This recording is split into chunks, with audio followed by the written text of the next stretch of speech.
Welcome to NTV business. నేను మీ భవ్య. And ఇప్పుడు మనందరికీ ఒక ల్యాండ్ ఆర్ ప్లాట్ పర్చేస్ చేస్తాం. సో బై చేసిన తర్వాత రిజిస్ట్రేషన్ కంప్లీట్గా అవ్వదు, లేదా 90% పే చేసిన తర్వాత ఒక 1-2 ఇయర్స్లో మీకు మీ చేతికి ఇచ్చేస్తాం, మొత్తం కంప్లీట్ అయిపోయిన తర్వాత మీకు ఇస్తామని చెప్తారు.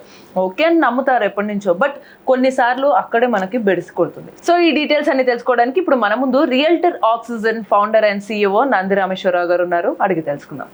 సో ఇప్పుడు ఎవరైనా సరే నిజంగానే చాలా మంది ఈ లాస్ ఫేస్ చేస్తూ ఉంటారు. ఒక ఫ్లాట్ ఆర్ ల్యాండ్ పర్చేస్ చేసినప్పుడు కొంతమంది 90% పే చేసిస్తారు, ఈఎంఐ స్ట్రెస్ ప్రెషర్ ఎందుకు అని. సో కానీ ఆ మూమెంట్లో బిల్డర్స్ కానీ ఎవరైతే వాళ్ళు ఉంటారో ప్లాట్స్ సేల్ చేసిన వాళ్ళు కంప్లీట్ రిజిస్ట్రేషన్ చేయరు, ప్రాపర్టీ ఇవ్వరు, లేదా ఆ అమౌంట్ అనేది వాళ్ళ దగ్గరే స్టక్ అయిపోతుంది. అప్పుడు బయర్స్ ఏం చేయాలంటారు? ఇప్పుడు ఎవరైనా ఒక అమ్మాయి అబ్బాయికి తల్లిదండ్రులు పెళ్లి చేయాలంటే ఏం చేస్తారు?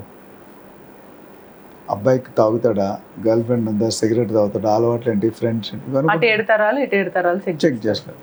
సో బిల్డర్ని మనం ఎప్పుడైతే ఎన్నుకుంటామో, ఎన్నుకునేటప్పుడు ఎవరికైనా అనుభవం వ్యక్తిని దగ్గర పెట్టుకొని చేస్తే guide is always guide, advisor is always advisor. వాళ్ళకి ఉన్న ఎక్స్పీరియన్స్ని మీతో షేర్ చేసి మీకు 90% ఆఫ్ బర్డన్ తగ్గిస్తారు. కానీ ఇక్కడ అలా చేయరు. నాకు అన్నీ తెలుసు, నేను పెద్ద తోపు అనుకొని వెళ్ళి తర్వాత నేను తోపు కాదు -0 అనుకుంటాను. అంటే కొందరు, అంతమంది అని నేను చెప్పట్లేదు. అప్పుడు ఏం చేయాలంటే స్టడీ చేయాలి. ఈ బిల్డర్ ఎన్ని సంవత్సరాల బట్టి మార్కెట్లో ఉన్నాడు, రెప్యుటేషన్ ఎట్లా ఉంది, గూగుల్ రివ్యూస్ ఎట్లా ఉన్నాయి, కస్టమర్ ఒపీనియన్ ఎట్లా ఉంది, ఎన్ని ప్రాజెక్ట్స్ చేశాడనే దానికంట ఎన్ని ప్రాజెక్ట్స్ టైంలో డెలివరీ చేశాడని ఇంపార్టెంట్. ప్రాజెక్ట్స్ 100 మొదలుపెట్టి వదిలేవచ్చు, కంప్లీట్ చేసి డెలివరీ చేసినా కదా, అది చూడాలి. ప్లస్ పర్మిషన్స్, లీగల్ డాక్యుమెంట్స్, నాలా conversion, EC, legal opinion, link documents, అట్లా there are n number of document. ఇవన్నీ చెక్ చేసుకొని వెళ్ళాలి. పర్మిషన్ లేకుండా కొంటే టిక్కెట్ లేని ప్రయాణం ఇక్కట్లు, ఎప్పుడైనా పట్టుకుంటాడు, నువ్వు ఎప్పుడైనా దొరుకుతావు, రైట్. అండ్ నేను ఈ రియల్ ఎస్టేట్ని పెళ్ళిని కాంబినేషన్లో మాట్లాడతాను కొన్నిసార్లు. ఏంటంటే ఇల్లు కట్టి చూడు, పెళ్ళి చేసి చూడు. ఇప్పుడు పెళ్ళిలో మాట్లాడిన ఫస్ట్ ఏం మాట్లాడతాం, కట్నం ఎంత ఇస్తావు మా అబ్బాయికి అని అడుగుతాం జనరల్గా. రెండోది అక్కడేమడుతాం, అపార్ట్మెంట్లో రేట్ ఎంత, బేస్ రేట్ ఎంత స్క్వేర్ ఫీట్కి. ఇక్కడ సార్ అడుగుతాం, ఏమి ఇస్తారు, మంచాలు బీరోలు ఏమి ఇస్తారు. ఎక్కడ ఎమ్యూనిటీస్ అడుగుతాం. ఇక్కడ అల్లుడికి ఏ బండి ఇస్తారు, ఏ కార్ ఇస్తారు, అక్కడ కార్ పార్కింగ్ ఎన్ని ఇస్తాం. అట్లా comparison majority of the point 2 similar ప్యారలల్గా వెళ్తాయి. అప్పుడు ఆ చెకింగ్లో మీకు బయటపడకపోతే your at loose. So builders కొంతమంది డబ్బులు కలెక్ట్ చేసి ప్రీ లాంచ్లో ఒక రకమైన మోసాలు అయితే, పర్మిషన్ వచ్చా కూడా మోసాలు ఉన్నాయి. సో ప్రీ లాంచ్ ఎట్లా మోసాలు, బిల్డర్ది ఏం తప్పు లేదండి, తప్పల్లా మన బయ్యర్దే. ఎందుకు, ఎమోషన్ సెంటిమెంట్లో పడిపోయి మనకు సైన్ చేసిన నా ప్రాపర్టీని అదే హ్యాపీగా సైన్ చేస్తారు, లేదా లేకపోతే తొందరలో అయితే నాకు కొంచెం తక్కువ ప్రైస్కి వస్తుంది. ప్రీ లాంచ్ అనగానే డిస్కౌంట్. ఎక్కడైతే మనకి డిస్కౌంట్ అనేది వినిపిస్తుందో అన్ని పనులు ఉన్న పలంగా పరిగెడతాం, డిస్కౌంట్ కదా. కానీ ఎక్కడ డిస్కౌంట్ ఇస్తారో అక్కడ చాలా జాగ్రత్తగా ఉండాలి, ఎస్పెషల్లీ రియల్ ఎస్టేట్. ఎందుకంటే బాటా, యాపిల్, సోనీ ఇవన్నీ చూసుకుంటే వాళ్ళు డిస్కౌంట్ ఇవ్వరు. మోడల్స్ కూడా ఎక్కువ ఉండవు. మీరు చూడండి, బాటాలు ఎప్పుడైనా ఆ 4-5 మోడల్ నేను 30-40 సంవత్సరాలు వాడుతున్నాను. రేమండ్స్ పెద్ద డిజైన్లు ఉండవు. అదే మీరు కుమార్స్ ఫన్ టూస్ వెళ్తే $200 షర్ట్ దొరుకుతుంది. లూయిస్ విల్పిన్ వేసుకున్న షర్ట్ 6,000, 7,000, 10,000 ఉంటుంది. కానీ ఇక్కడ కస్టమర్స్ తక్కువ ఉంటారు. మీరు ఎప్పుడైనా లూయిస్ విల్పిక్ కానీ యాపిల్ కానీ వెళ్ళంటే ఎక్కువ ఉండరు, ఒకడు ఇద్దరు ఉంటే అది కూడా ఉండరు. కానీ వచ్చిన కస్టమర్లు 90% కన్వర్షన్ ఉంటుంది. అదే మీరు జీవికే మాలో లేదా ఇంకెక్కడికి వెళ్ళారనుకోండి, 100,000, లక్షలు, 1,000 మంది కనిపిస్తారు. కొనేవాళ్ళు 10% ఉంటుంది. మిగతా అందరూ విండో షాపర్స్, 2 తెల్లాలి అదే. అది ఎందుకు చేద్దంటే డిస్కౌంట్ మీద అటెంప్ట్ అవ్వకండి.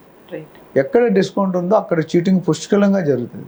ఎందుకంటే బిల్డర్ ఎప్పుడు కూడా నాకు పర్మిషన్ లేవు కాబట్టి నేను 30% డిస్కౌంట్ ఇస్తున్నా అని చెప్తున్నాడు, అయినా మనం కొనుక్కుంటున్నాం.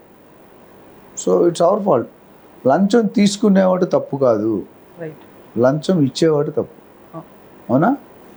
ఆ విధంగా బయ్యర్ అనేవారు కానీ ఇన్వెస్టర్ కానీ better to keep appoint a advisor who has in-depth of knowledge in that particular area, in that particular segment. Realtor ఆక్సిజన్లో training division, investment advice cell ఉంది. వాళ్ళకి అదే చెప్తాం, మన దగ్గర ట్రైన్ అయిన వాళ్ళు కమిషన్ కోసం పనిచేయరు, సర్వీస్ ఇచ్చి commission should be A by product. So ఇలా చూసుకుంటే ఈ డాక్యుమెంట్ చెక్ చేసుకుంటే ఇబ్బంది ఉండదు. కానీ వాళ్ళు నెక్స్ట్ క్వశ్చన్ ఏమన్నారంటే వాళ్ళు ఇవ్వకపోతే ఏం చేయాలి, ఇవ్వకపోతే మీకు రేరా అనే ఒక బాడీ ఉంది, సపరేట్ చేసాం మనం, మళ్ళీ చేద్దాం. రేరా బాడీ ఉన్నది, గవర్నమెంట్ బాడీస్ ఉన్నాయి. సో కానీ సేల్ అగ్రిమెంట్లో ఆ టెర్మినాలజీ బట్టి మీకు వస్తుందా రాదా అని చెప్తాం. Okay. Most of the times sale agreements, sale leads one sided affair ఉంటాయి. One side affair will not produce results in any case. ఆ అగ్రిమెంట్ సైన్ చేసేటప్పుడు ప్రతి లైన్, ప్రతి పాయింట్, ప్రతి పేరా చదువుకొని అర్థం చేసుకొని సైన్ చేయడం ఉత్తమం. సింహం దొరికి నవ్వింది కదని ఫోటోగ్రాఫ్ తీసుకుంటే ఏమవుతుంది, నీకు సార్ ఆ డిస్కౌంట్ ఇచ్చాడు కళ్ళు మూసి సైన్ చేస్తే మనం ఏమి చేయలేం. అంటే ఒకవేళ కొనుక్కునే ముందు తీసుకోవాల్సిన జాగ్రత్తలు నెక్స్ట్ టైం చేయాలో కన్సల్ట్ అవ్వాలి అని చెప్పారు. బట్ అసలు పాసిబుల్ అవుతుందా సార్? ఒకవేళ బయర్స్ వాళ్ళ మనీ వెనక్కి రావడం లేదా ప్రాపర్టీ అన్న వాళ్ళ చేతికి రావడం అనే పాసిబిలిటీ అనేది ఉంటుందంటారా అసలు? అది డాక్యుమెంట్ చూసే చెప్తాను. ఓకే. ఇప్పుడు బస్ స్టాండ్ అని వచ్చాను, మా ఊరికి ఏ బస్సు వెళ్తుంది అంటే నువ్వు చెప్తావు. బస్ స్టాండ్లో ఉన్నావు, మా ఊరికి ఏ బస్సు వెళ్తానో నన్ను అడుగుతుంది, ఆన్సర్ చెప్పాను. అక్కడ కూడా డాక్యుమెంట్ చూస్తే డాక్యుమెంట్లో ఏం రాసేది, మీరు ఏం సైన్ చేసేది, దాన్ని బట్టి will guide them. So recovery methods ఉన్నాయి, టైం పడుతుంది. ఓకే. సో ఆ రికవరీ కూడా it depends upon the documents. Mainly RERA అనేది రియల్ ఎస్టేట్ ఇలాంటి ప్రాబ్లమ్స్కే, అంటే real estate regulatory authority act అనేది. వీళ్ళు ఏం చేస్తారంటే మన కంప్లైంట్ బిల్డర్ మోసం చేసినట్టు బిల్డర్కి మీద కంప్లైంట్ ఇవ్వచ్చు రేరాకి. రేరా ఇచ్చిన డెసిషన్తో మీరు సంతృప్తి రేరా అఫిలియేట్ అథారిటీ అని ఉంది, అక్కడికి వెళ్ళండి. వాళ్ళ డెసిషన్తో కూడా ఇచ్చిన డెసిషన్ మీకు నచ్చకపోతే హైకోర్టుకి వెళ్ళాలి, దిగు కోర్టుకి వెళ్ళడానికి లేదు. సో దీని మీద డీటెయిల్ కావాలంటే మనం సంప్రదించాలి. క్లియర్. సో కంప్లీట్గా ఒకటి ఏంటి అని అంటే మనకు ఒక ఇష్యూ వచ్చిన తర్వాత దాన్ని సాల్వ్ చేయాలంటే ఏదైనా ప్రాపర్గా డాక్యుమెంటేషన్ అనేది ఉండాలి. బట్ ఇఫ్ ఒకవేళ లేకపోయినా సరే తొందరపడి మాత్రం ఏది కూడా పర్చేస్ చేయకూడదు అనేది మనకి సార్ చాలా క్లియర్గా చెప్పారు. ఇటువంటి మరిన్ని ఇంట్రెస్టింగ్ అండ్ ఇన్ఫర్మేటివ్ వీడియోస్ కోసం కీప్ వాచింగ్ ఎన్టీవీ బిజినెస్.